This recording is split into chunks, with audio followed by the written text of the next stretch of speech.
गाना ट्रेंडिंग, हाउ गाना ट्रेंडिंग, हाई गाना ट्रेंडिंग नहीं।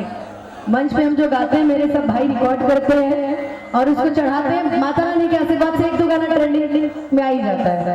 जहानाबाद मोड़वा पे इतना लोगों ने रील बनाया है और बहुत अच्छा लगा बहुत सारे भाई ने। एक बड़ा प्यारा गाना मैंने अभी असगर भैया मंच पे गाया था, कल्पना दीदी का गाया हुआ गाना है कि आपन रहे बेगाना भइल, कि आपन रहे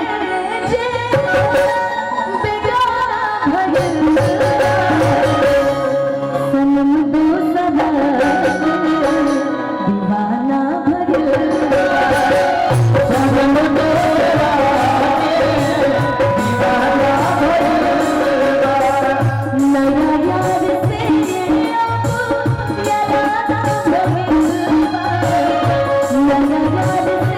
यार से अब याराना भइल, सनम दूसरा दीवाना भइल,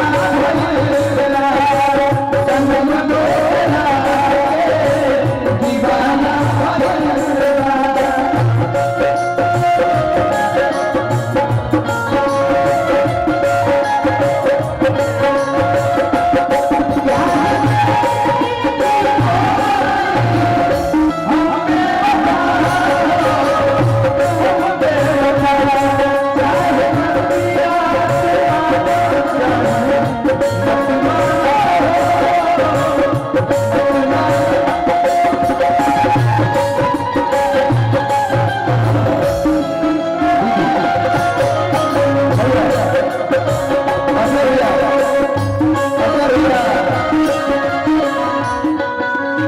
भैया जितने भी इस रास्ते में खड़े हैं आप लोग से बार बार आग्रह किया जा रहा है कि कलाकार का आने जाने का ये रास्ता है, आप लोग छोड़ेंगे नहीं, आप लोग यहीं डटे रहेंगे तो कार्यक्रम का मजा तो ले नहीं पाएंगे।